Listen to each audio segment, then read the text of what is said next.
Jai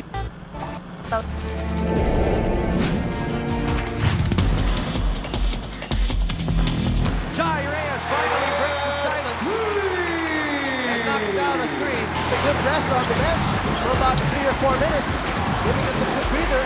Paulie, oh, great steal by Ryan Buenave. He looks to his left and he sets up Raba Al Husseini. And that was not an easy shot for Raba.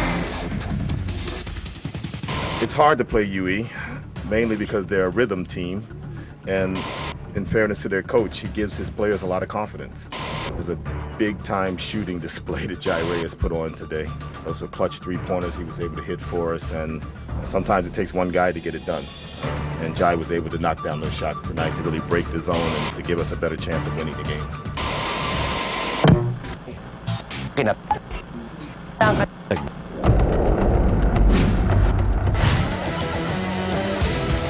Yagas for three! What are the big men of UE doing? It's a big deal. It started at the end of the third quarter. In the last 3 minutes of the third quarter, we saw it happening. Oh man, look at that! Sensational high in the sky play! And how many times have we seen that from Mr. Highlight himself? We delivered big time. Wala kaming focus talaga. Ever since nung second round, kundi graduating na kayo, aalis na lang kayo.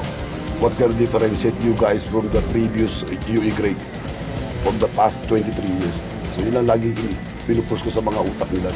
Even si Balacuña, tumulong pati si Duran off the bench, he scored some points for us.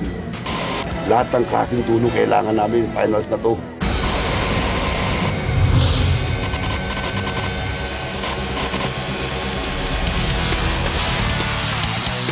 In the battle of bulk versus bravado, we are tied 1-1. The UE Red Warriors prove that they are real foes and not just mere foils. While Ateneo will bank on experience and composure today, UE will bank on momentum and emotion. It all comes down to this: sudden death, a test of character, a test of mental toughness, a test of wills. Sudden death, where the stakes are high and the rewards are immeasurable.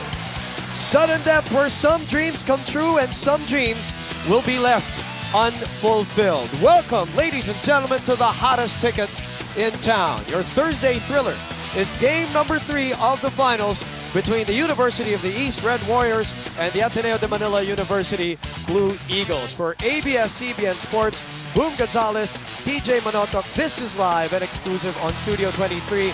And of course, we are available in high definition on Sky Cable Channel 166 Balls HD. Emotions are going to run high today here at the Araneta Coliseum, DJ.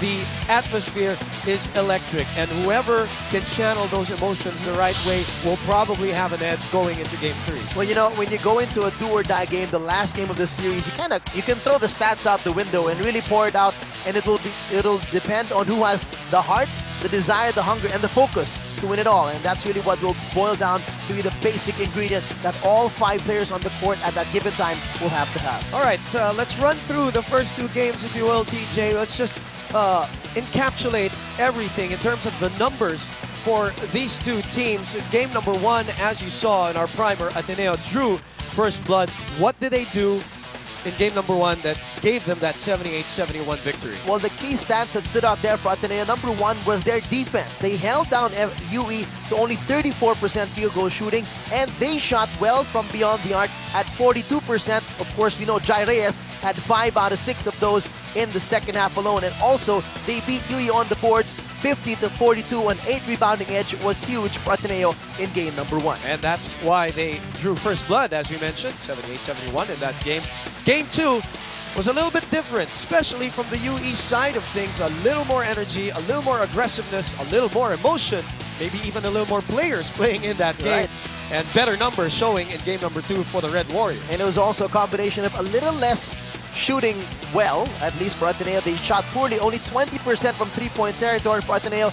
UE, though, totally demolished the defensive efforts of Ateneo, shooting 52% from the field, 47% from beyond the arc. And they, on the other hand, flipped the tables in the rebounding category, and they won the boards also by an 8 rebound edge, to 33. So that's one consistent thing we've seen in games 1 and 2. Yeah. The team that has won the boards has won the game. One trend that we can one look trend. at. All right, let's go now to the series averages between these two teams when you combine game number 1 and game number 2 in our Cornetto comparative stats. Select a Cornetto tip to top setup. But what you can really see here is that UE has won their game and has played well, not really by defense. You know, they're still defying basketball logic by playing amazing offense. And Ateneo did prove in game number 1 that defense wins that ball game. Defense wins championship games. They did not play the same Ateneo defense we've seen them play in their 12-game winning streak in game number 2, and that's what showed for them. So it also brought down their three-point efficiency. The average went down to 28.3. Rebounding, though, awesome. Look at that, 41.5.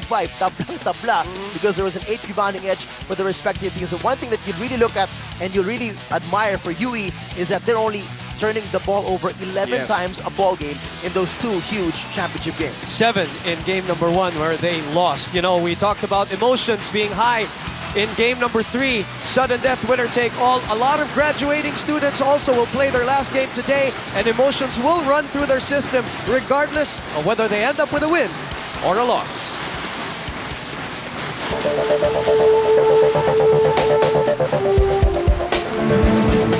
Who will graduate with a championship?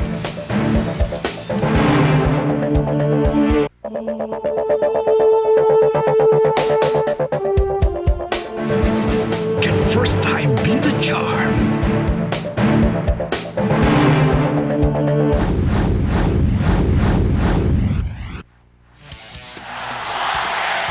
Coach Loring Johnson trying to be the 5th rookie coach to win a title. He wants to join the ranks of Pido Harencio, Bert Flores, Joel Banal, and Franz Umaren. Welcome again to game number 3 of the best of 3 finals between Ateneo and UE here at the Araneta Coliseum live and exclusive on Studio 23. The big thing that happened in game number 2 when you talk about individual performance was the explosion of Elmer Espiritu. Better legs, better pacing in terms of the minutes, and obviously with all of that, better numbers. Absolutely, and better, way better shooting. In fact, in game number 1, he only had 8 points. He shot 25%, only 3 out of 12 from the field. But in game number 2, he was a totally different animal. He was 61% from the floor, 8 out of 13, 22 big points, and a lot of those shots came from the outside. He got more rest, as you mentioned, because Duran came in for a good number of minutes, which enabled Coach Lawrence to rotate his big man a little bit more and rest Elmer a little bit more on the bench. He only had 32 minutes as compared to 37 minutes in game number 1. With that, remember, he talked to you after game 1. He had no legs in game 1 in the 4th quarter. 1 point to prove that. He even had an alley-oop slam in the 4th quarter of game number 2. Which he never had in game 1. Never had in game 1, exactly. Never even had the chance and didn't have the legs to even try it.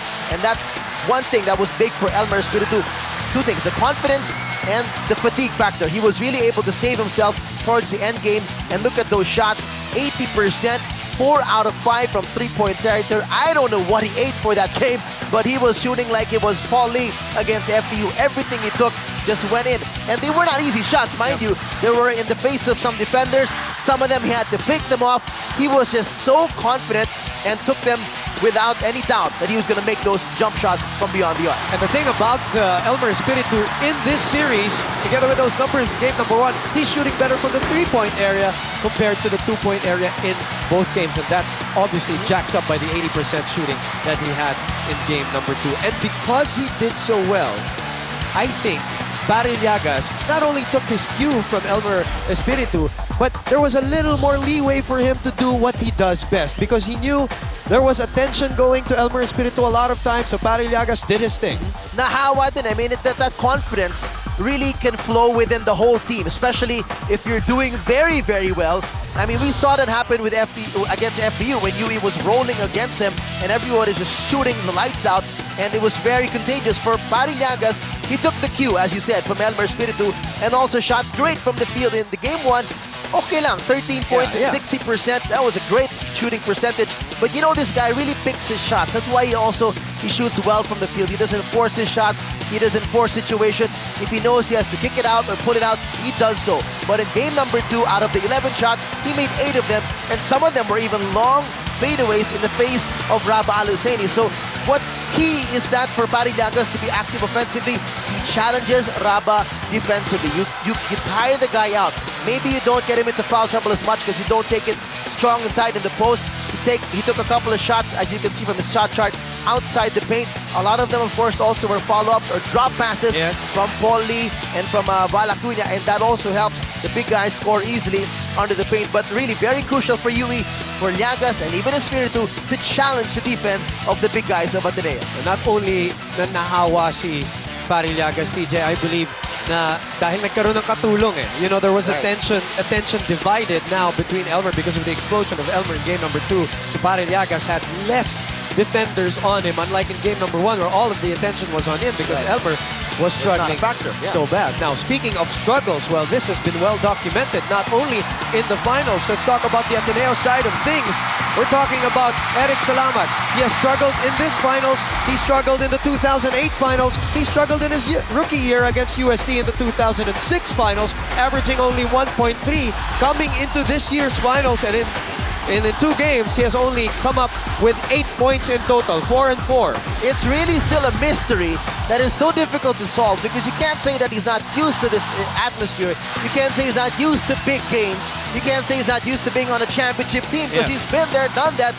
But if you look at the numbers, strangely, he has never been a factor in a championship series. Looking back at this year, 2009 UAP Season 72, eliminations and Final Four, averaging almost 12 points a ball game, shooting a very good 42.2% from the field. Not bad from three-point territory, 27.1%, and leading the league in steals at 2.2 a ball game. But in the finals, he scored 2 points in game 1, 6 points in game 2. That gives him an average of only 4 points a ball game. But more than that, it's the efficiency of Eric Salamat. Only 3 out of 13, as you can see in the shot chart there. Hindi mali ang shot chart Yeah, yan, this is game 1 first. Okay, game 1 he only had 1 field goal, 1 out of 5 in game number 1, and it really looks odd for him to miss so many shots, and for game 1, in fact, to take very few shots. Exactly. He only took 5 shots. No? The attempts. In game number 2, he took a little bit more attempts. He took 8 attempts, but he only hit 2 of those, and they were one from none of them were from beyond the arc. They were both from inside. One inside the foot of the three-point line, and one in the paint. And Eric Salamat's effectivity is really felt. You know, the absence of his firepower, the absence of his leadership. I mean, when you were coming into this season, everybody's wondering who's going to be the leader for Ateneo without Chris Chu, and it was a no-brainer really to point to Eric Salamat and possibly even Nonoy Baclao. And he's shown that in big games that they've won. But in the finals, when they needed him most, when they needed the spark plug that he normally is, he hasn't been there to provide it. You saw the number 0 out of 5 from beyond the arc, and even the steals. So in other words, even his defense has been affected, and probably a little bit of his focus in game number 2 and game number 1. Now, Jai Reyes also, we want to focus on him. I mentioned the fact that in the first round, he shot 22%. Second round, he jacked it up to 39%, better than 39%. Final Four, 50%. Game number 1, 83% from beyond the arc. And then in game number 2, he struggles with 27%.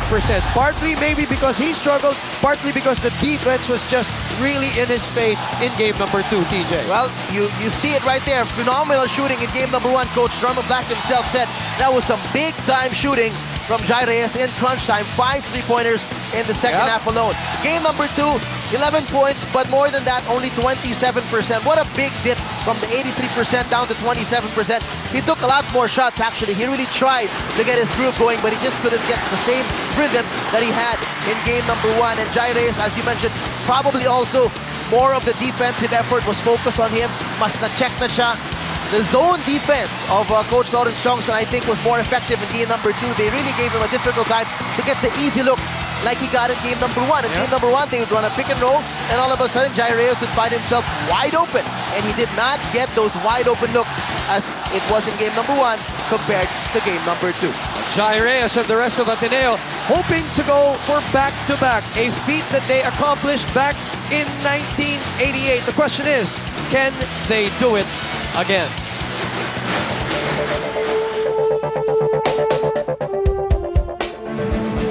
Can history repeat itself?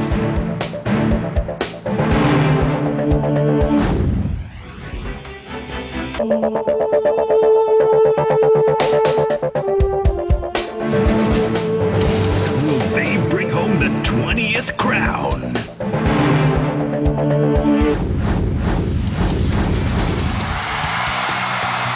20th crown, yes. 24 years of futility. That is the main number for Elmer Espiritu and the rest of the UE Red Warriors as they try to break that losing streak today. Game number 3, winner take all, sudden death here at the Araneta Coliseum. Let's go to the keys to winning, TJ. For the UE Red Warriors, what worked for them defensively in game number 2 was really that aggressive zone from the get-go. Exactly, and even Coach Lawrence Johnson, after the game, he said himself, he was pleasantly surprised at how much more effective the zone defense was for him as compared to playing a man-to-man D. But let's look at the battle plan that I've looked at the stats and seen what can work for UE. First, tight zone, but being ready to extend. Second, pull out Ateneo's bigs, and then they attack the paint. And third is crashing the boards on both ends. Let's look at first things first. Tidying up that zone, as you mentioned, Boom, was very effective for them. But being ready to extend. When you tighten up that zone inside, you solve the problem that they had in game 1 where it was too loose in the paint and Raba had all day to operate. The center cannot be lazy. It's got to be there and tighten up. The weak side also has to collapse and then be ready to rotate on the shooters. So it's a tight zone, but the wings have to be ready to move around and challenge those three-point shooters of Ateneo. Secondly, what we saw in game number 2 was an interesting, different look from UE. Instead of just the small guys kept driving against Ateneo, we even saw the reversal of roles. We were seeing high-low plays. The big guys were passing it to the inside to the small guys. It was because they were shooting so well from the outside. Remember, Espiritu shot so well, of course. Llagas also shot so well. So when you pull the bigs out, it's easier for the small guys to drive in, especially if one guy is out, there's only one more big to beat in the paint. And that will make life easier for Lee, Acuna, even Rafi Reyes, and even Liganay to drive down inside and make hay in the paint. Well, you talk about inside points. They had 44 in game number 2 against the 22 of Ateneo, so that definitely worked for them. Right. We mentioned earlier, TJ, the team that had the rebounding edge has won the games here in the series. Exactly. And going deeper into that, we've been mentioning this in game 1 and in game 2. Boom, proved it again. The rebounding has been a big factor. Crashing the boards on both ends has to be big for UE. As a team, they're not the best rebounders individually. Talking about Llagas and Espiritu, yes, they're very athletic, but Ateneo's bigs are very experienced, they're very physical. They know how to box him out. What's been key has been the guards of UE and how they have out-rebounded the guards of Ateneo. Ateneo trying to bounce back here. They don't want what happened in 2006 where they won the first game against UST and lost the next 2, but it can happen. What should they do so that it won't happen again? Well, looking at the trends again, looking what they did well in game number 1 and looking at the mistakes they had in game number 2. Number 1, I still see that their offense is better to attack the defense of UE. So one thing's first, anchor the offense from the high post. Then, defensively, they got to deny that UE beeline to the basket. They cannot just let them drive and drive. And third is out-hustling UE's guard. So when you're going to anchor the offense at the high post, we saw this a lot. More than half the time, we actually saw the ball go to Raba at the high post more than the low post. And he loves it there. Yep. He just turns around, takes the jumper, fades away, and it looks so easy for him because he really likes getting his rhythm from that 15 to 18-foot range, and he's so comfortable. It's as if he was shooting from 3 to 5 feet range. Exactly. That's how accurate Raba Aluseni has been. And more than that, when I say you anchor the offense from there, if and when the defense reacts and collapses, that's when Raba can be the point man to spread out the ball, pass it to his teammates, and get everybody else involved. TJ, defensively, I mentioned in game number 2, it seemed that they had more porous defense against that UE attack. It was very obvious. We didn't even have to mention it so much. You saw so many times layups like that. They look like round-robin warm-up layups that they were barely touched, barely challenged, much more even fouled when they went to the basket. And that's something that Ateneo has to deny. They have to deny the beeline to the basket. And when I say that, that involves the guards. They have to stay in front and deny that attack to the paint and can't just say, okay, you're going to beat me inside, I'm going to challenge you, go for the steal. If I don't, hopefully Nonoy Baclao will be there to block the shot.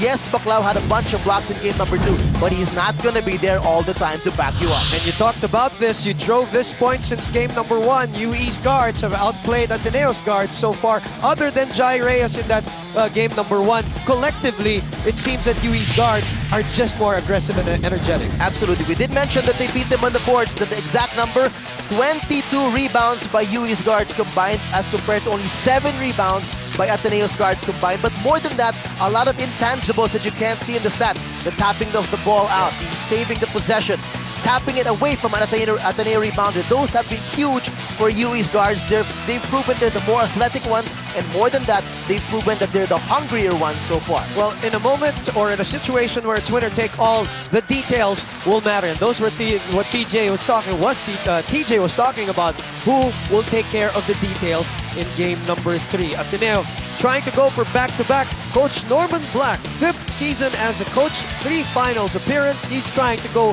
for championship number 2.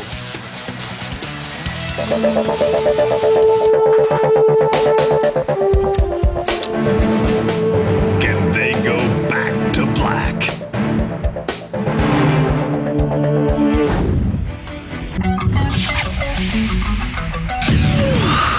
The time has arrived.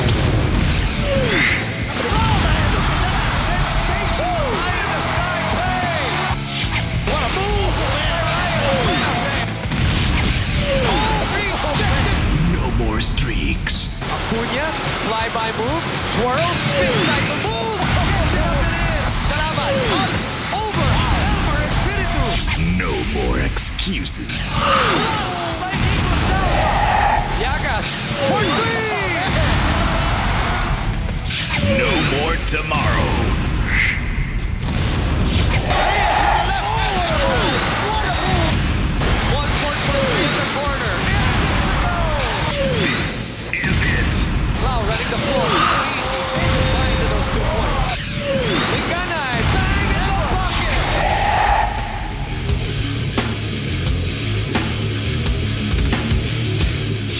Espiritu will try his hand at the 3. And he gives it to Lau. Jai from way out. Sends that baby home. Game 3.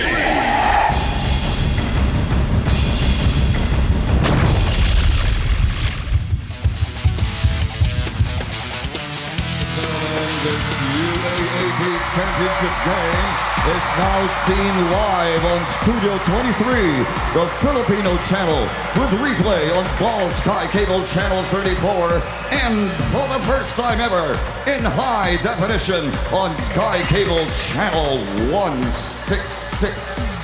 This is it, folks, as we greet you a pleasant afternoon from the Big Dome, the Araneta Coliseum, for the culmination of the best-of-3 series in your Season 72 UAAP The Finals.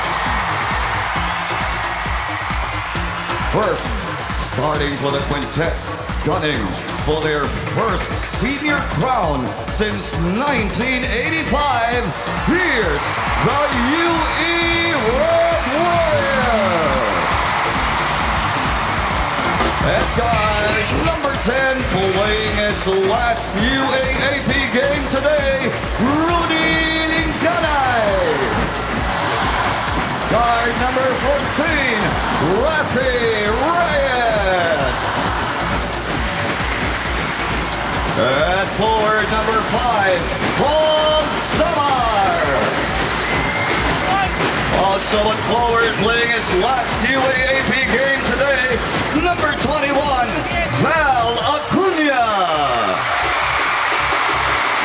And manning the post, also playing his last UAAP game at center, number 9, the high-flying Elmer Espiritu.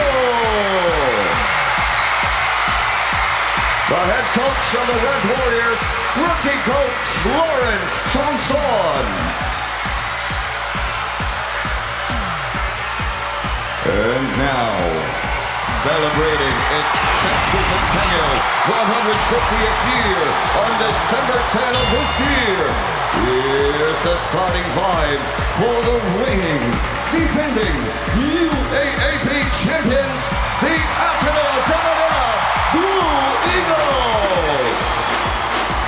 Playing his last UAAP game today at power forward, number 7, Nonoy Baclao. Forward, number 12, Kurt Long. Roman in the middle, playing his last UAAP game today, last year's MVP, number electric. It is crazy. Chills and goosebumps. There's just nothing like the UAAP experience. The hottest ticket in town, folks. Sudden death. And here are the starters for both UE and Ateneo. And a lot of them, as we mentioned earlier, this is going to be emotional as soon as they park their cars into the Araneta Coliseum. It will be their last time to play the game as a player for their respective schools. Well, looking at the starting fives that both coaches chose, no surprises for Coach Norman Black. A bit of a surprise again from Coach Lawrence Chongson, but then again, we can call him Lawrence Surprise Me Chongson. That's been his middle name, and he's going with a small lineup again to start this game. And this time around, not starting with Paul Lee, but going with three small Spitfire guards, Lingana Reyes and Paul Zamar. And here we go. Game number 3. Winner take all, and first possession going to UE. Lingana steps back, way off the mark for his first attempt of the ball game. Will be Rafi Reyes and Jai. Lingana on Kirk. Raba with that familiar hook, and that's pretty much automatic. UE there starting their first defensive set with a man-to-man rather than going to their 2-3 zone. 2-0, the defending champions.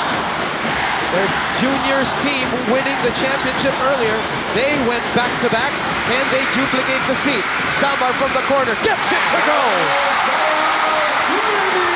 Paul Samar averaging 50% from beyond the arc here in the finals. A bang in the bucket for Kurt Law. Second play in a row for UE to have some confusion in their matchups. Earlier, you also saw a UE guard, I'm not sure who it was, forget his man. That was Kirk Law again. As you see this first triple from Paul Zamar. Alaksan FR 3-point shot, body paint kahit saan. Nagkatalab ang Alaksan FR from Paul Zamar. And this time around, Kirk Law, without any hesitation, taking advantage of the fact that he was left all alone to bring the ball from coast to coast. Let's look at that again. A strong power move. PS Bank, simple lang, maaasahan. We'll check that in a bit. In the meantime, Kirk Long, short on the 3-point play opportunity. It's 4-3. A minute gone by here in game number 3. Elmer driving, finishing. What a move. And that's similar to what I was mentioning. Pull the big men of Ateneo out because you can operate easier inside. Raba sealing Espiritu underneath. Forget about it. Look at how hard Raba Aluseni is working even before he gets that ball. Digging deep, positioning himself way deep inside, sealing off and giving his guards an easy target to hit with that post-entry pass. Right away, 4 lead changes as Lingana gets it to go for a 3-point shot. Stepping back and giving them a 2-point lead. Long, the spin cycle move. Nothing there. Raba getting the foul, and will go to the line for 2 freebies. Let's go to Jessica Mendoza for her report from Ateneo. Jess? Boom, if you ask Coach Norman Black why the Blue Eagles lost last Sunday, he'd tell you the same thing he told me, that he's not in the mood for negativity today. He'd also say that today they will make up for their lackluster performance last Sunday, first by putting up an intense and energetic defense and pressuring the Red Warriors hard so that they are forced to do things they don't want to do. Coach told me the boys attempted too many 3-point shots last time, 34 attempts too many, and so today they'll focus on attacking the inside. Finally, in terms of morale, Coach Norman admitted that when you get to this point in the season, losing is disappointing, but all we got to do is bounce back from Game 2 the way UE bounced back from Game 1. Boom and TJ. Thank you for the Samsung courtside report. The important number there, other than the 34 attempts, was the 7 conversions. So 20% from beyond the arc. But the number 2 team in perimeter shooting going into the finals behind only the UST Growling Tigers. Let's get the other side from Tiff Atendido now. Go ahead, Tiff. Boom, yesterday in practice, everyone in the whole team, from the coaches to the players, even down to the PT, were very emotional because this is the last game, the biggest stage of their final performance, especially for the 5 seniors of UE. But that's not to say that they will not be focused in playing Game 3 today. They are even expecting Ateneo to do everything it can to defend their championship. So coach reminded the boys to wisen up their plays, huwag magpadala sa emosyon and play smart.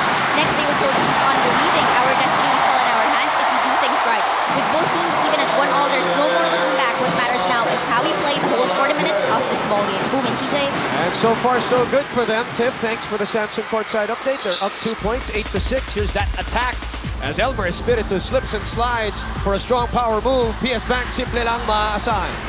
He tries again. The steal from Salamat, the #1 player in terms of steals, leading the fast break, putting it up. No. The rebound ending up at Kirk Long. The bang in the bucket for Kirk Long, and a useless foul from a UE player. When you get that steal, you normally have the advantage in the numbers, and that's exactly what Ateneo had. It was a 4 against 2 situation, so even if Eric Salama just threw it up and prayed for a make shot, his teammates picked it up, and Kirk Long with an easy field goal and the useless foul from UE. Open happiness with that reaction. You rarely get a reaction from that guy. At Coca-Cola, open happiness. Get a free collectible Coca-Cola UAAP limited edition bottle for every Jollibee Burger value meal with double upgrade of your fries and Coke. Be proud of your school. 2 misses from the free throw line from Kirk Long on 2 3-point play opportunities. Acuna, too much muscle on the 3. It is tied at 8-all, our first deadlock of the game. Jai from the elbow, short. And Rafi Reyes able to track it down with 7 minutes to play in the first quarter. High scoring so far, as we've had only 3 minutes gone by and already 16 points combined scored by both teams.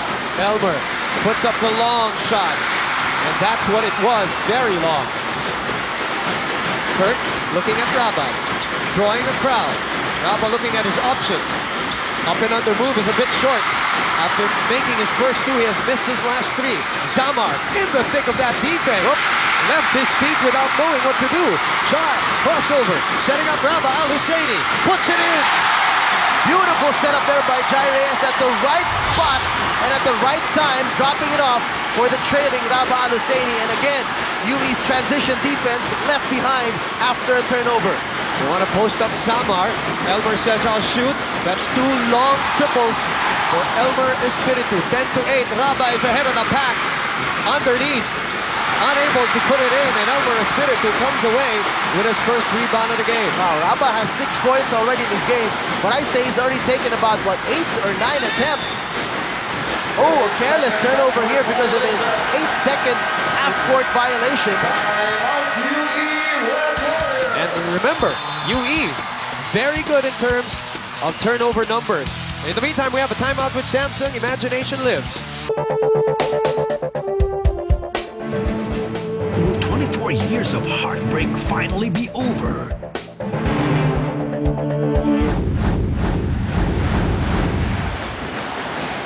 Last game of the UAAP season.